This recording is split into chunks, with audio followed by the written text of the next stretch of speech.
He accepted the permanent contract on a Tuesday afternoon. It arrived after months of uncertainty.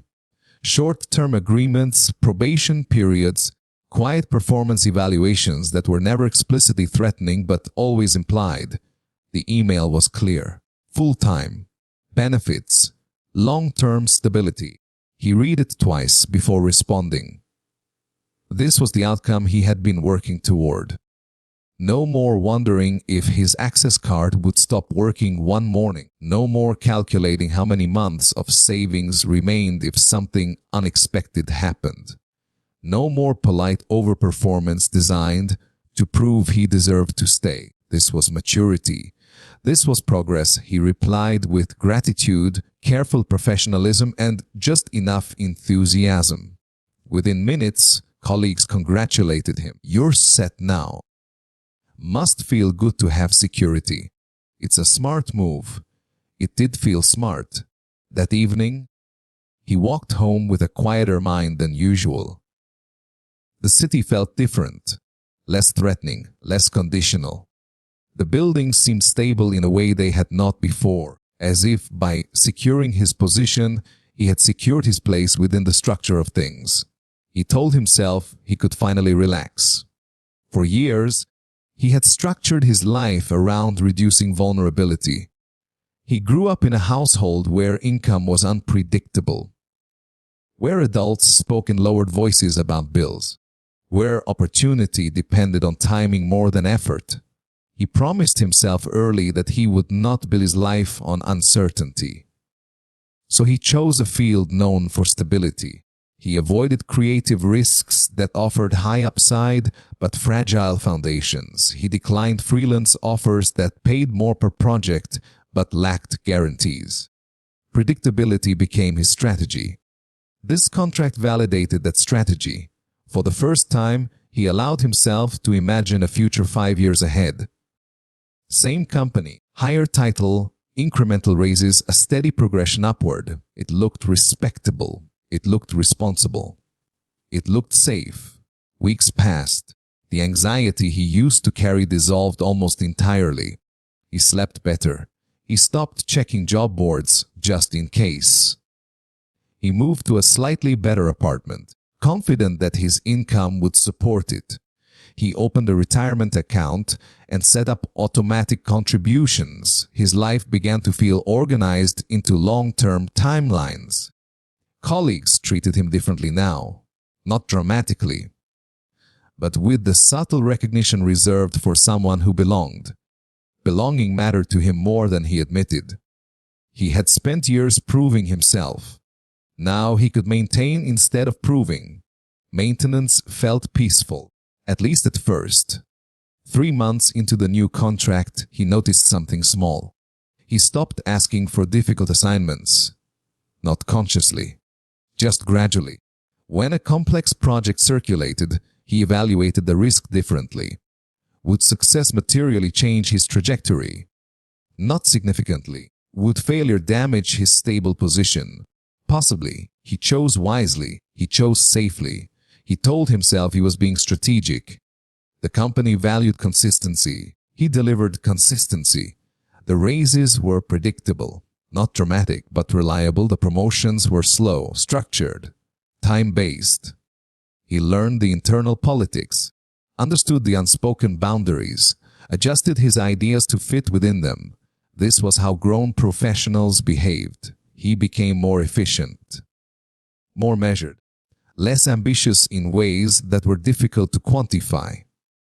One evening, while reviewing his finances, he noticed something interesting. His savings were growing steadily, but his earning potential had plateaued earlier than he expected. The contract that protected him also defined his ceiling.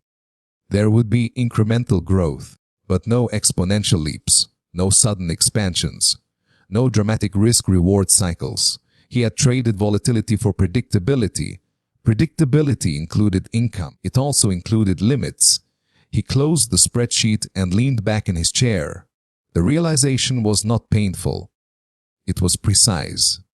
He had reduced his exposure to downside. He had also reduced his exposure to upside. The following week, a former colleague called him. He had left the company the year before, taken a risk, joined a smaller firm with uncertain funding. It's chaotic, he admitted, but it's growing fast. His compensation structure was tied to performance, no guarantees, but significant upside. He felt the familiar tightening in his chest. Opportunity. He asked practical questions: funding runway, client stability, market position. He answered honestly. It's not stable, he said, but it's not stagnant either. Stagnant. The word stayed with him after the call ended. He looked around his apartment. Clean, organized, furnished carefully. Every object selected for longevity. Nothing temporary, nothing impulsive. His life reflected the same design. Durable, stable, controlled. He had achieved exactly what he set out to build. So why did the word stagnant echo so loudly? The next morning at work, he observed his environment differently. The senior managers had been there for years. Their salaries were comfortable. Their responsibilities were defined. Their risk exposure was minimal. Their influence was steady but contained within the same organizational walls. He saw himself in them. Not immediately, but inevitably. It was not a bad life, it was simply enclosed. He began noticing how often he chose not to question processes, not because he lacked ideas, but because questioning required energy and introduced friction. Friction was unnecessary when stability was the goal, but friction was often the birthplace of growth. At lunch, he overheard two junior employees discussing a side project they were building. Something speculative, unproven, potentially disruptive. He felt a brief spark of curiosity. Then he calculated the cost. Time after work, mental bandwidth, energy diverted from maintaining excellence in his primary role. He returned to his desk instead. That night, lying in bed, he stared at the ceiling and allowed himself to ask a question he had avoided. If his income was secure but his potential was capped, was he safe or contained? The distinction mattered. Income vulnerability had terrified him in his 20s. Now, vulnerability had been replaced with structure. But structure can quietly become confinement. He imagined staying exactly where he was for the next 10 years. He would likely own property. His retirement account would grow. His resume would show consistent progression. Externally, it would look impressive. Internally, what would it feel like? He tried to project himself forward. Would he admire the discipline or regret the absence of risk? The following months intensified the tension. A small restructuring happened at work. Nothing dramatic, just a reminder that even permanent contracts exist within larger forces. Two departments merged. A few roles dissolved. He relieved, but also awakened. Permanent did not mean immune. Security was conditional. Always. He realized then that the contract had not eliminated vulnerability. It had only shifted it. He was no longer vulnerable to short-term termination. He was vulnerable to long-term irrelevance. Skills optimized for one system can lose value if the system changes. And systems always change.